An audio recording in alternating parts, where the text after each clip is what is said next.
లోకేష్ బాబు గారు వేదిక మీద ఉన్న అతిరథ మహారథులు, వేదిక ముందున్న తెలుగుదేశం పార్టీ కుటుంబ సభ్యులందరూ కూడా హృదయపూర్వక నమస్కారాలు.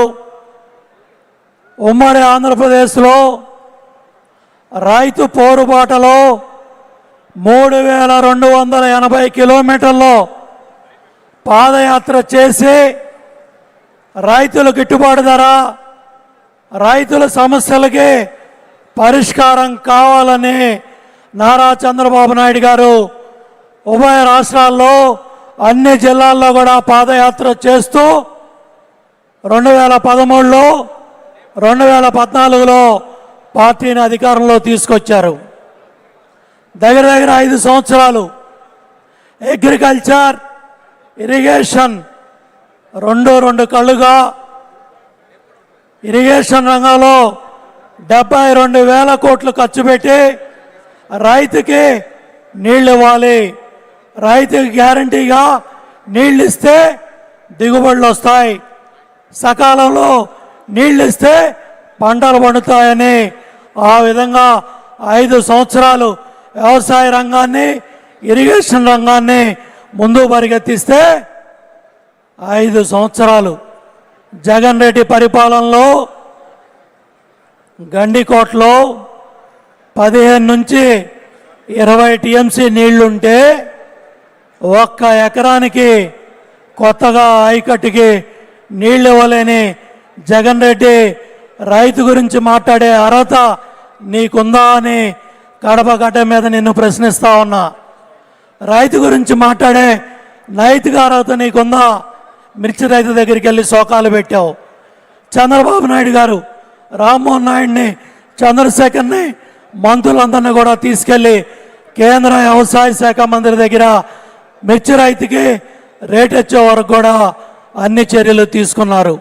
పొగాకు రైతుకి కష్టం వస్తే కంపెనీలన్నింటినీ కూడా పిలిపించి ఆ సమస్య పరిష్కారం చేసి పొగాకు రైతుకి రేట్ ఇమ్మని చెప్పి చెప్పడం జరిగింది.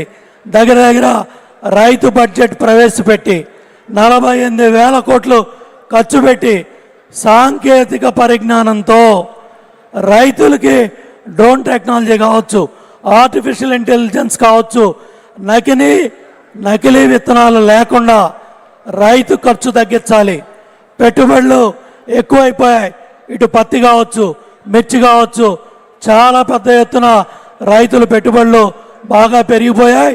దానికోసమే ఇవాళ ఆధునిక సాంకేతిక పరిజ్ఞానం అంతా కూడా బిల్ గేట్స్ ఢిల్లీ వచ్చిన, రాష్ట్ర ప్రభుత్వం ఒప్పందాలు చేసుకున్న అవన్నీ కూడా గ్రామీణ ప్రాంత రైతుకు ఉపయోగపడాలి. 65% ఇవాళ గ్రామాల్లో రైతాంగం వ్యవసాయం మీద ఆధారపడి ఉన్నారు. వ్యవసాయ ఆధారిత పరిశ్రమలు రావాలి. లోకేష్ బాబు 3,132 కిలోమీటర్లు పాదయాత్ర చేసి రాయలసీమ డిక్లరేషన్ ఈ గడ్డ మీదే, ఈ రాయలసీమలోనే ప్రతి ఎకరాకి నీళ్ళు ఇస్తాం, ప్రతి ఎకరాకి నీళ్ళు ఇవ్వటమే కాకుండా రాయలసీమని హార్టికల్చర్ అప్ చేస్తామని చెప్పారు. ఇవాళ బెంగళూరులో ఇంజనీర్లు వచ్చి బ్రహ్మాండంగా లక్షల రూపాయలు ఇటు అనంతపురం జిల్లాలో బ్రహ్మాండంగా హార్టికల్చర్ రంగంలో ముందుకెళ్తా ఉన్నారు. ఆ కేస్ స్టడీస్ అన్నీ కూడా గ్రామీణ ప్రాంత మన అన్నదమ్ములకి వెళ్ళాలి, మన రైతు సోదరులకు వెళ్ళాలి. ఈ చర్చ జరగాలి. 9 సంవత్సరాలు ఉమ్మడి ఆంధ్రప్రదేశ్లో ముఖ్యమంత్రిగా ఉన్నప్పుడు మార్కెట్ ఇంటెలిజెన్స్, మార్కెట్ నెట్వర్క్, వ్యవసాయ మార్కెట్ యార్డులు, వ్యవసాయ పరపతి సంఘాలు ఇవన్నీ కూడా డిజిటలైజేషన్ చేయటమే కాకుండా చంద్రబాబు నాయుడు గారు ఉమ్మడి ఆంధ్రప్రదేశ్లో రైతాంగాన్ని అంతా కూడా పరిగెత్తిచ్చారు. మళ్ళీ అదేవిధంగా ఇవాళ గిట్టుబాటు ధరలో ఇందాక అచ్చెన్నాయుడు గారు చెప్పినట్టుగా దగ్గర 1,674 కోట్లు జగన్ రెడ్డి బాకీ పెట్టి వెళ్తే ఆ డబ్బులు కట్టడమే కాకుండా 24 గంటల్లో ధాన్యం పండించిన రైతుకి 24 గంటల్లో 13,000 కోట్ల రూపాయలు రైతు అకౌంట్లో డబ్బులు వేసి రైతుకు ఒక ధైర్యాన్ని తీసుకొచ్చారు. ఇవాళ పామాయిల్ కావచ్చు, మొక్కజొన్న కావచ్చు, కోకో కావచ్చు, పొగాకు కావచ్చు, లేకపోతే మిర్చి కావచ్చు, పత్తి కావచ్చు, ఏ పంట టమాటా కావచ్చు, ఏ పంట ఏ రైతుకు ఏ కష్టం వచ్చినా కూడా ఎమ్మటే చంద్రబాబు నాయుడు గారు స్పందిస్తూ ఉన్నారు. అట్లాగే మొన్న రైతు బజారుకి వెళ్ళి స్వయంగా కూరగాయలు కొని రైతు మార్కెట్ వ్యవస్థ కూడా, రైతు బజార్ వ్యవస్థ కూడా ముందుకెళ్ళాలి. ఇవాళ రైతు బతకాలి, వినియోగదారుడికి తక్కువ రేట్లకు రావాలని చెప్పేసి రైతు బజారు వ్యవస్థ మీద కూడా దృష్టి పెట్టారు. ఏదేమైనప్పటికీ కూడా రేపు రాబోయే రోజుల్లో రైతే రాజు కావాలి.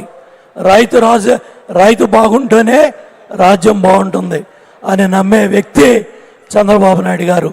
రైతు బిడ్డగా రైతు కష్టం ఏంటో తండ్రి వ్యవసాయం చేసేటప్పుడు ఆ కష్టాలన్నీ చూసి పెరిగిన వ్యక్తి, చూసి కష్టాలన్నీ కూడా అనుభవంగా చేసుకొని 14 సంవత్సరాలు ఏదైతే ముఖ్యమంత్రిగా ఆయన పడ్డ కష్టం కావచ్చు, 3 దశాబ్దాలు 30 సంవత్సరాలు ఆయన దగ్గర కార్యకర్తగా పనిచేశాను, శాసనసభ్యుడిగా పనిచేశాను, 20 సంవత్సరాలు శాసనసభ్యుడిగా పనిచేసి 5 ఏళ్ళు మంత్రిగా చేసి రైతు కష్టాల్లో ఉన్నప్పుడు, రైతు బాధల్లో ఉన్నప్పుడు ఆంధ్రభవన్లో నిరవధిక నిరాహార దీక్ష చేసేటప్పుడు మేం పడ్డ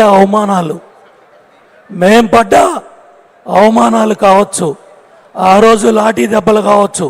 లోకేష్ బాబు కూడా స్వయంగా చంద్రబాబు గారి కష్టాన్ని ఆ రోజు నిరవధిక నిరాహార దీక్షలో చూశారు. రైతు పోరుబాటులో కూడా అర్ధరాత్రి అపరాత్రి కాలుకి దెబ్బలు తగిలినా కూడా కాలు ఇచ్చుకుంటూ జగ్గైపేటలో చెవిటికల్లో ఆయన కాలు వేలుకు చెందిన రక్తం అంతా కూడా కట్లు కట్టుకున్నప్పుడు చూసిన వ్యక్తులం మేము.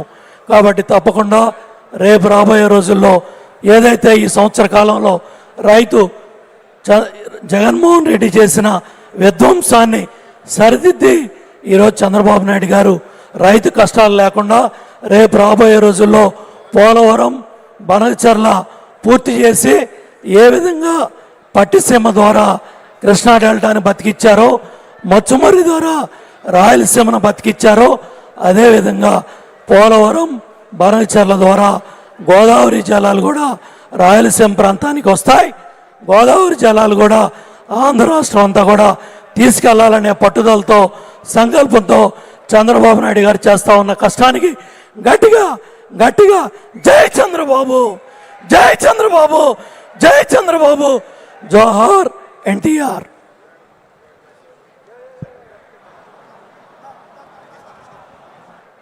ధన్యవాదాలు ఉమ్మగారు. మనం అనుకున్నట్టుగా మొదటి రోజు తాలూకా ఎజెండానంతటిని కూడా పూర్తి చేసుకున్నాం. ఇప్పుడు జాతీయ అధ్యక్షులు వారు ఆఖరి మాటలతో మొదటి రోజును మనం పూర్తి చేసుకుందాం.